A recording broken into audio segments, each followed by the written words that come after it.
We have problems. We want solutions to our problems. At one stage, I tried asking people who came to me to say, I have a problem. And I tell them, did you call out to Allah in the last third?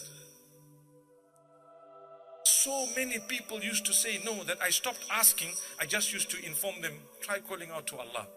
Imagine we're saying, try calling out to Allah. What try? You're supposed to start off by calling out to Allah. If you have a problem and you haven't made tahajjud, or you haven't called out to Allah at the time of tahajjud, and you are going to seek solution elsewhere, you've lost the plot.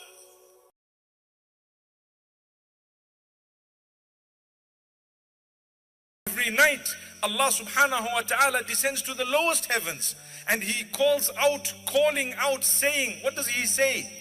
He says, who is there seeking forgiveness at a time when the third of the night remains? Who is there seeking forgiveness so I can forgive? Who is there repenting so I can accept? Who is there asking me any of their needs so that I can give? If you look carefully at that hadith, there is no precondition of having fulfilled tahajjud or having read salah. It's an open invitation from Allah to say, you want to seek forgiveness? Here I am. You want to repent? Here I am. You want to ask me anything? Here I am. I know of people who set their clocks for the time of tahajjud, even if, subhanallah, they haven't fulfilled the tahajjud, but they will get up and call out to Allah, feeling the presence that, you know what, this call is from Allah, yaqeenan. There is no doubt that Allah is calling.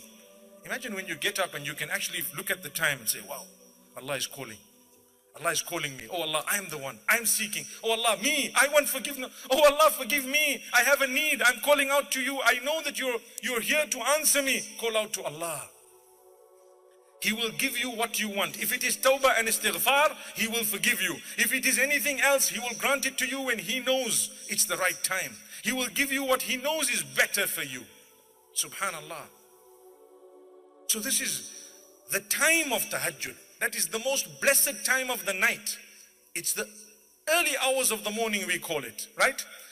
The last part of the night is the time of tahajjud. Its splendor, its goodness, its greatness, meaning the value of that night is not based on the tahajjud, but it's the night itself, the fact that Allah is calling out and Allah descends to the lowest heaven.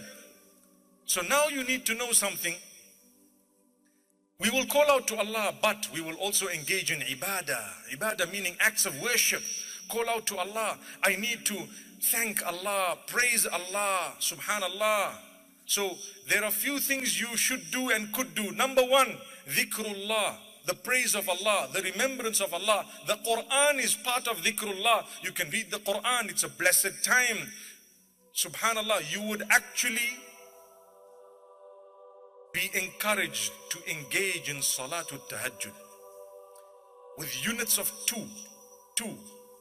Salatul Layli, Mathna. The Prophet ﷺ says the Salah of the night is read in twos. So we read them in twos. That's the recommended, the proper way of doing things. So you read them in twos, but on condition that you are doing it with your whole heart, no rush at all.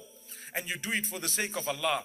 At that juncture, and at that time, when you put your head on the ground in sujood for the sake of Allah, you are actually the closest you could ever be to Allah. أقرب ما يكون العبد لربه وهو ساجد. The closest that a slave can be to his Lord is when he is in prostration. You know, when you want to look at the value of prostration, ask yourself, would I ever put my head down in that condition in front of a king or a person or a monument or a statue? Absolutely not. Never. Worship is for Allah and Allah alone. So that's why no matter how big I may be, how wealthy, how powerful, how healthy, how many kids and grandkids and great-grandkids I have, but I am nothing but a slave of Allah, the Lord of the worlds. I will drop in sujood for the sake of Allah. تتجافى جنوبهم عن المضاجع يدعون ربهم خوفا وطمعا. Surah Sajda speaks about those who forsake their beddings at night in order to worship Allah. Allah praises them and tells them, for you is Jannah. Jannah. You really believe in the last day. Because to worship Allah at night, nothing will inspire you unless you really believe in Allah and the last day. We have problems. We want solutions to our problems. At one stage, I tried asking people who came to me to say, I have a problem. And I tell them, did you call out to Allah in the last third? So many people used to say no, that I stopped asking. I just used to inform them, try calling out to Allah. Imagine we're saying, try calling out to Allah. What try? You are supposed to start off by calling out to Allah. If you have a problem and you haven't made tahajjud, or you haven't called out to Allah at the time of tahajjud, and you are going to seek solution elsewhere, you've lost the plot. You've lost the plot. It's Allah. Allah has the solution to your problem. Allah has everything. And you haven't yet called out to Him, and you're coming to me and to others to help you to resolve a matter when Rabbul Izzati wal Jalal was not called out to. Where is your ibadah of the night? You need it. Subhanallah. May Allah guide us. So when we speak of Rasulullah sallallahu alaihi wasallam, I guarantee you, and I'm telling you, he did not need to call out every day and to make dua and istighfar. He was not a person who was sinful at all, but he did it so that we could follow that example. Here we are claiming to be the lovers of Muhammad sallallahu alaihi wasallam. How many of us have read Salatul Tahajjud in the last 30 days? 30 days gone by. You haven't even read Tahajjud. Brother says, I get up, but because I need a bath, I feel lazy. What?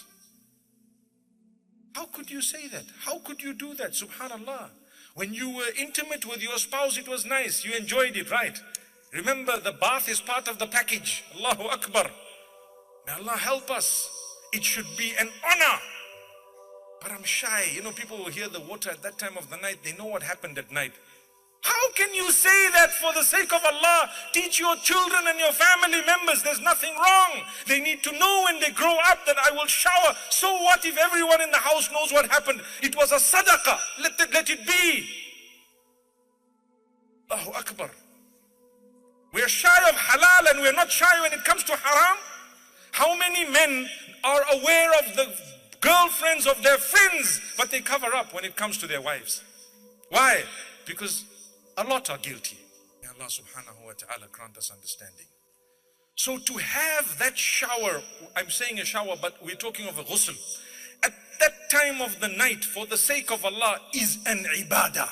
Remember that. It's an act of worship. How many of you, let's word it differently, how many of us would miss Salatul Fajr with the excuse of I need a shower? A'udhu billah.